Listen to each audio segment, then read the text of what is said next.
All right, so let me go over my trades today. So my total equity as of June 19 is 97,940, but pretty sure after today it's going to be a little bit higher. Definitely it'll break the 98. We'll find out tomorrow. All right, so today I did my regular 7 days till expiration SPY put spread that I've been talking about recently. I did one of them on Wednesday. I closed on Wednesday. I did one of them on Friday, last Friday.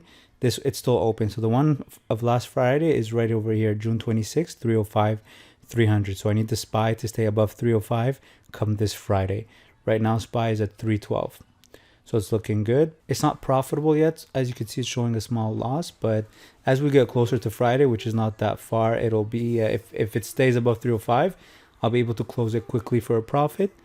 But the one I did today was June 29th. So today we're Monday, so I went from Monday to Monday. So June 29th is the next Monday. And I went for the 298 strike. 298, 293 collected 80 cents. And definitely it was already profitable today. I could have closed it for about 50 cents today. Opened it for 80, could have closed it for 50. But I did 2 contracts. So it would have been about $60 profit minus commissions. But my goal is to go at least 50%, if not go to expiration and keep everything. But that's what I feel confused about. I'm not sure if I want to do, I was doing 30 days before, and now I'm doing 7 days because I want more occurrences. I want more winning trades. But obviously there's more risk with the 7 days because if it goes against you, you don't have time to manage. You don't have time to do anything. It's going to be a losing trade. You could sell call spreads as a hedge, but it won't be enough to reduce max loss. So it's a little riskier 7 days, but I like the fact that I can close it fast. I like the fact that it decays fast. So in 7 days, it'll decay very fast. I have more possibility of winning trades. I'm collecting, in terms of premiums, I'm collecting as much as the 30-day spread. But of course, I'm not going as far. So it's not as safe as the 30 days. The 30 days, for example, I probably would have been at a 290 strike.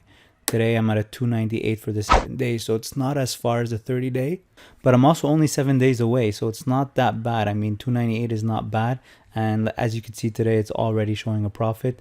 If SPY continues a little bit higher tomorrow, I can definitely close it for 50% tomorrow instead of waiting for Monday and weekend, overnight weekend risk. So the other trade I made was in my RSP, so I have 100 shares of IWM, and I waited for Monday to sell a covered call on it. So last week's covered call was at a 146 strike. It expired worthless. So on Monday, so today, I sold the 149 call against my 100 shares of IWM. See, my cost is 151, but it doesn't matter. I picked a strike that's far from the current market price. When I did this, IWM was trading at 140. So it was 9 points away for Friday. It expires June 26th. And as always, no surprise there. IWM jumped up and look where it closed today. Look where it is right now, 143.34. So now it's only 6 points away from my strike. But usually when that happens, it usually the reverse happens again. So it'll drop probably on Wednesday or Thursday. Regardless, my strike is 149, collected 38 cents or $38. So if I go to orders executed, you could see that I keep collecting premiums on IWM. And on the last video, I showed you how much I collected. It was about 500 US. So now it's about 540 US that I collected in premiums by selling call options on IWM, which is a position that I'm down on. I'm down about $920 for the shares and $340 on these 37 shares that are standing alone here that are not part of the covered call trade. I didn't do anything in my TFSA. I still have my covered call at 213, expiring July 17. But the Qs is really going up. It's ridiculous. Good thing I have an extra 34 shares here. I could profit 870 if I sell it, but I think I'll just hold on to it. We'll see. I want to close this at the same time as I close this, if I do get a chance to close it. Because if I close this, the loss that I'm going to incur here, I will make it up by selling these shares here. Now, the loss I'm talking about is the difference between my cost price and the strike, my covered call strike. I'm not talking about the fact that the market price is at 246 and I bought it at 221. So I would have been better off in this case. I would have been better off not selling the covered call and just buying and holding on to it. I would have made $2,500 profit if I just bought and hold in the Qs instead of selling call options against it. But of course, I had no way of knowing that the Qs would fly like that. I was selling out of the money calls every week. But there was one week where the Qs just flew and it went way past my strike, and I rolled it for a credit, and because I was trying to roll it for a credit and my option was in the money, I wasn't able to collect as much. I wasn't able to go as far. So here's what I'm confused about. I've got some SPY put spreads that I opened for 30 days, and just recently I started doing the 7 days. Now I'm confused if I should stick to the 30 days or the 7 days. 30 days has the advantage of I'm much more relaxed when I'm doing the 30 days. I don't look at it as often. I don't have to worry about it. Even if it gets tested, I know I still have time. It's easier to manage in terms of if it gets tested, I can sell call spreads, and the trade always has time to recover. But the 7 days doesn't have time to recover. The advantage of the 7 days is that I get premiums faster. There's more trades in place, so more premiums collected. But if we go through a bad week, it's over. I mean, if the SPY opens 13 points lower, there's nothing I could do. I'll sell a call spread at the same strike as the put, and I'll collect maybe $1.50, maybe if I'm lucky. So my max loss is going to be still pretty high because I won't have time to manage. And imagine if it happens on the last day with 1 day left, I won't be able to collect anything. So they each have their advantages, 7 days versus 30 days. I like the 30 days. There's an edge to the 30 days because it's less stressful on me and because I can manage it if it gets tested. I like the 7 days because I think it has potential to make more money. And the thing is, the way I see it is, I'm not using all my capital. So my maintenance excess is basically would be, if I'm dealing with options, that would be the line that I'm looking at in my margin account. So on the US side, I've got a combined 32,000 maintenance excess. Now, when I place a trade, a put spread, I'm not using all of it. I'm using only $500 per contract. So if I'm doing 2 contracts, I'm using about $1,000 of maintenance excess. So every trade I place is only 1,000 maintenance excess. So it's not my whole capital. And so right now I've got about I've got 6 trades on. So I'm using, with these trades here, I'm using about $6,000 of maintenance excess. I've collected premiums for sure from them. And the idea is, but now if I look at how much premium I'm collecting against them, return on capital is very good in terms of credit spread. But the dollar amount, because I'm not using all my capital and because I don't want to use all my capital because it could be risky, if a trade goes against me, I'd be losing a big amount. At the end of the month, the dollar amount isn't that high, and one bad trade usually could erase all these small gains, especially that I'm closing the winners at 50%. So if you remember last week, here, let's look it up. Orders executed, IWM, if we can find it here. Here it is. I don't know why it's highlighted differently, but and why is there a red little icon? Anyways, so why is it like that? Non-quotable security. Anyways, all right, so on June 15, 9:39 a.m., I sold a naked put on IWM at a 125 strike, and I collected $1.43 or $143. And then on Tuesday, I was able to close it for 10 cents. So remember, June 19 expiration, I opened it June 15, closed it June 16. So still 4 days to go, or 3 days to go till expiration, and I closed it for 10 cents. So this position took about 3,000 maintenance excess as capital requirement. Worst case scenario, if the short put gets assigned, basically I would have to put up $12,500 of buying power, not of maintenance excess, but of buying power. So if I go to my margin account, buying power, I would have to put up 12,500 of this amount here in order to buy 100 shares of IWM at 125. But I don't want to get assigned. I don't want to own the shares. I just want to sell the premiums. I just want to sell the puts. So first of all, 125 was far from the current market price. So alone, without anything, it has a good chance of winning. And there's the proof. As soon as IWM went up a little bit, I was able to close it for 10 cents instead of waiting till Friday. So most of the time, these naked puts position do win. And if they do get tested, I have a few choices. And that's something else that I am confused about. I don't know if I should roll it. You can always roll for a credit with naked puts, but your capital is withheld, of course. And in fact, your capital requirement increases. So as I started here, my capital requirement was about 3,000. But if IWM drops below 125, my capital requirement in terms of maintenance excess will go up. Plus the premium that I'm collecting will be smaller. So it might not be very capital efficient or even worth it to hold on to it and keep rolling.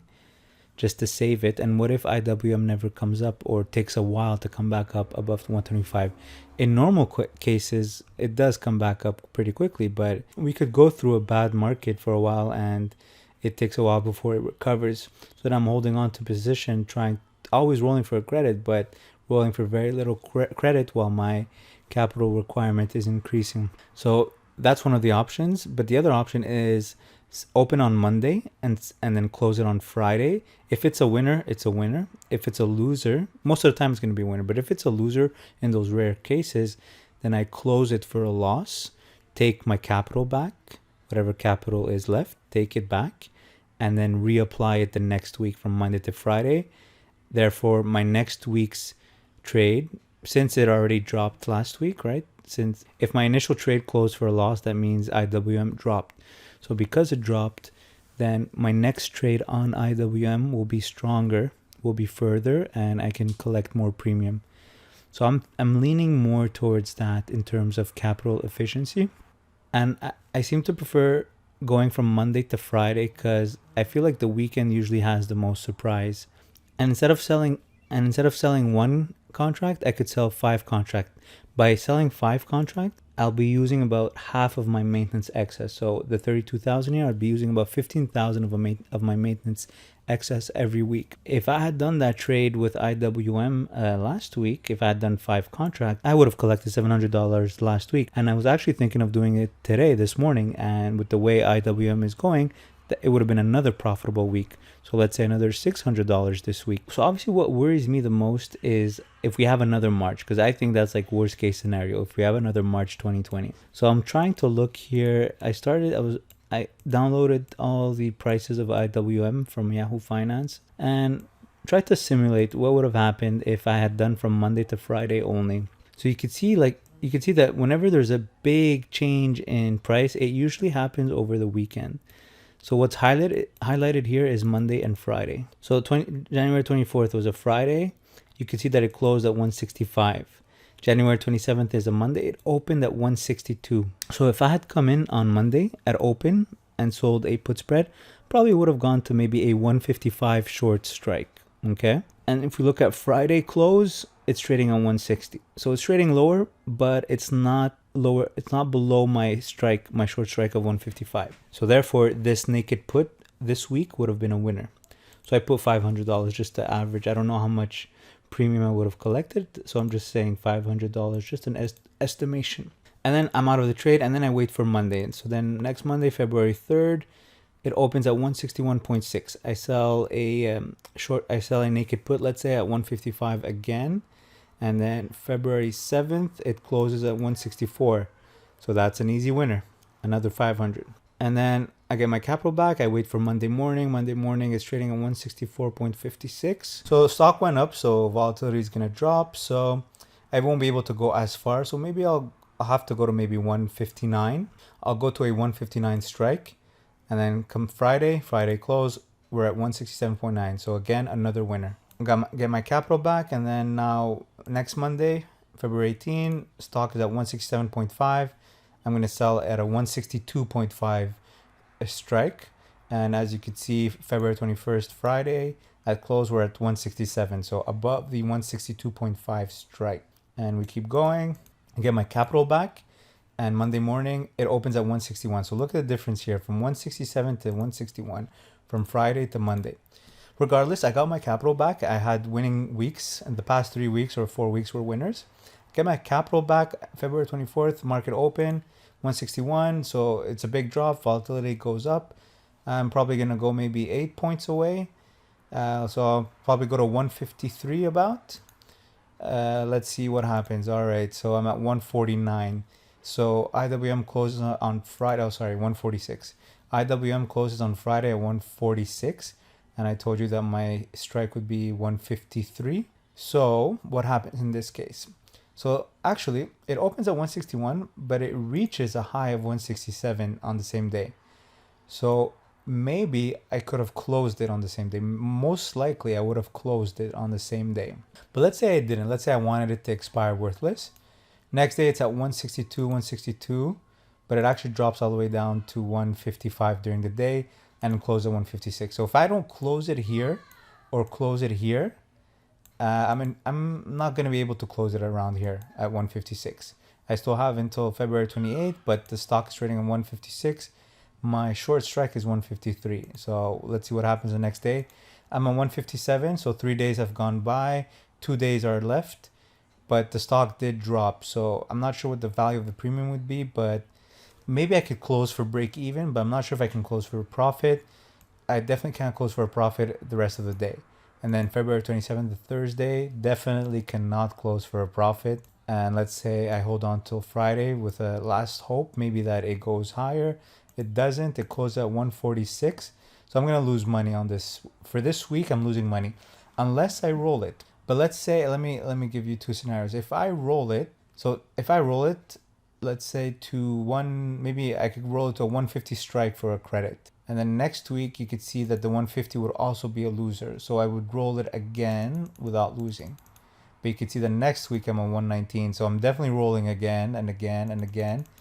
And it keeps dropping. So I'm rolling, collecting less premiums, and requiring more capital. So I'm starting off with 15K capital required, but that 15K is going to increase fast as the stock is dropping and I'm still in the trade. And the only way to get more capital is to close the trade for a loss. So what I'm thinking, or that I'm confused about, what if it's better to just close the trade for a loss every week?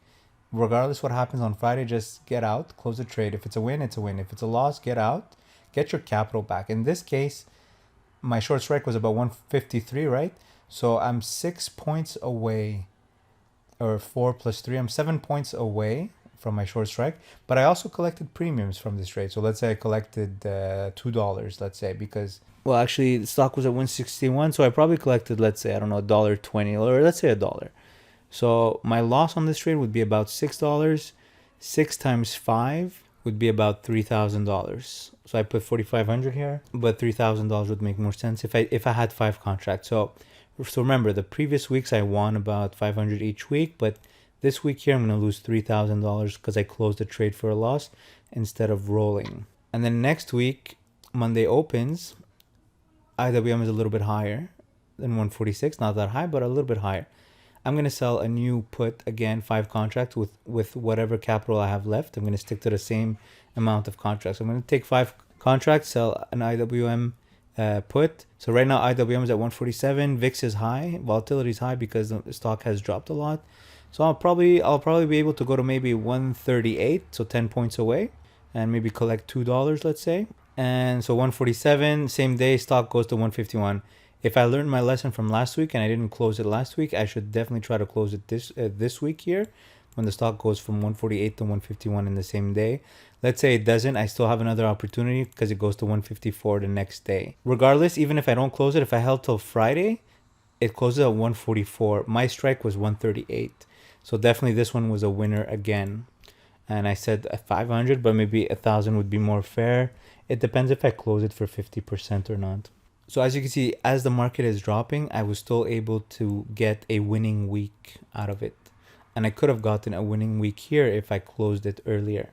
But if I'm greedy and I want it to expire to get more premiums out of it, I'll probably hold on to it. And then that's where I would have generated a loss. So if we continue, I get my capital back. I made $1,000. And then next week, so I got my capital back. Good thing I got my capital back, because next week, Monday, IWM opens at 134. Doesn't matter. I got my capital. I get into a new trade now. So IWM took a big drop. So VIX is definitely higher. Volatility is higher. I'm probably going to be able to go maybe 14 points away. So I'm going to probably take a 120 strike, let's say, and I'm going to collect maybe $2.50 or something, $2.50. So this is just an estimation. I could be completely wrong, but definitely my strike is going to be further away.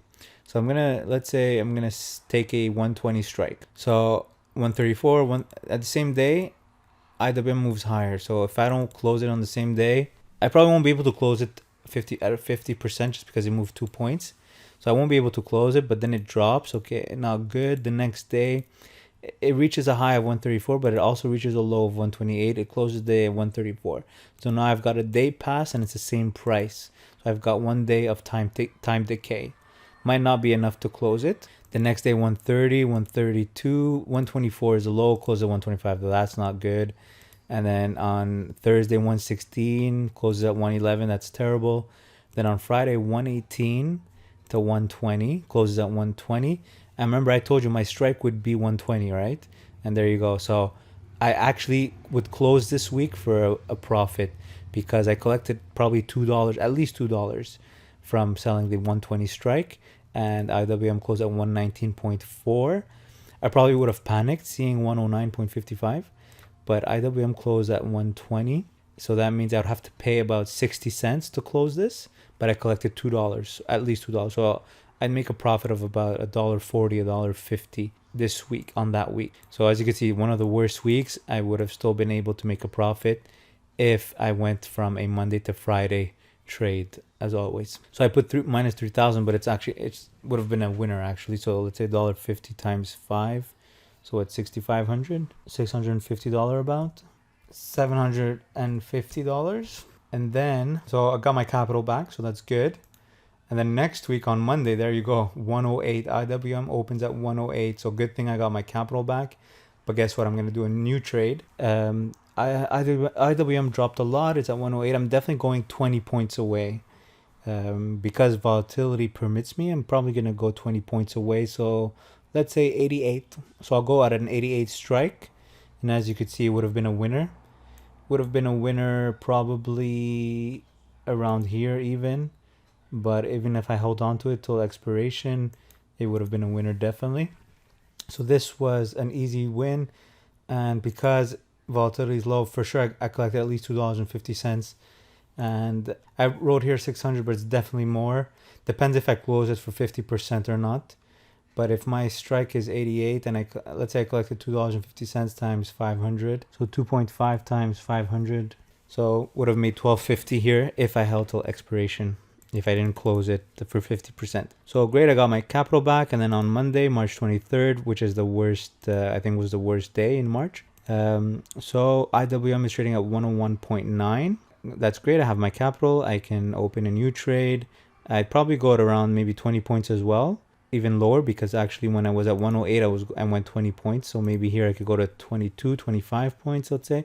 So let's say about 80 or even 75, okay? And as you can see, as the day goes by, reaches 102. And then on Tuesday, reaches 109. So definitely here, by Tuesday, I should have been able to close it for something decent. I did not have to wait till expiration. But even if I did wait till expiration, it was a good profit. I would have kept all the premiums. So I'm at 109. Let's say I would have collected $3. So I'm going to say profit is $1,500 if I held it till expiration. It could be less if I decided to close it earlier on Tuesday. Even on Tuesday, I think it would have been more than 50% profit. So great, I get my capital back. Monday comes in. IWM is at 113. So we're going back up. So volatility isn't as high. It's still high, but isn't as high as last week. So I'll probably be at like 18 points away maybe. So I'll go to maybe 95 strike. And as you can see, 95 never got tested throughout the week. And 113 probably would not have been able to close it early. But if I held on to it till expiration, since my strike is 95, I was safe. And definitely could have made maybe, let's say, $2 or $2 times 5, so about $1,000 profit here if I held till expiration. And then Monday comes again, we repeat. IWM is at 109, and you can see this is where we start coming back up again. So from here on, all the naked puts from Monday to Friday are winners easily. 109 to 123, and then 122 to 122. So this one's pretty close, but still a winner because you're not selling at 122. You're always selling much lower or a little bit lower. So as long as it stays above your short strike, which is lower than the current market price or the open price of Monday, you would win. You also have the chance to close it early for a profit. So let's say we add up all this here in March or February. See, would have made a $5,000 profit based on the assumptions that I just made in front of you right now. So you could evaluate the estimation, how valid or how accurate it is. But that's my dilemma right now, is selling these naked puts. So yeah, getting all these premiums in 1 week, $500 a week would be definitely nice to get. Definitely money that you could use to pay some bills versus my $40 or $80 per week that sometimes I make from my put spreads that sometimes will get wiped out from a call spread that I sold to hedge against it. What I like about my put spreads is that as the as the market goes down, my new put spread becomes stronger, and that I don't use all my capital. With naked puts, I'd be using 15,000 of my maintenance excess, but with put spreads, I'm using 1,000 per put spread. So I'm always going to have a lot of capital left, even if the market keeps going down, to place a new put spread that becomes even stronger. So I find that put spread is its own hedging strategy, but a naked put, if I don't roll it and I just take the loss, then I'm just confirming losses. It's not necessarily a self-hedging strategy. Plus I'm using half my capital, so I'm going to be losing an amount. Plus it's a naked trade, so I don't know how much I could potentially lose. With put spreads, it's a defined risk trade, so I know how much I can lose. I know what my max loss is going into the trade, regardless what happens to the market. But with a naked put, I could potentially, in theory, lose a lot unless I accept to hold the shares. Because the consequence of selling a naked put is that you get assigned the shares if you can afford it. If you can't afford it, then you're gonna have to buy back the option for a loss. All right, I think I've spoken enough. So if you have any questions, any suggestions, let me know what you think in the comment section below. And like always, if you're going to open an account with Questrade to trade on the stock market, use one of my referral codes below. One of them gives you up to $250 back, depending on your deposit. The other one gives you $50 in free trades regardless of your deposit. And if you enjoyed this video, click the like button, share with a friend, and subscribe to the channel. Thanks for watching.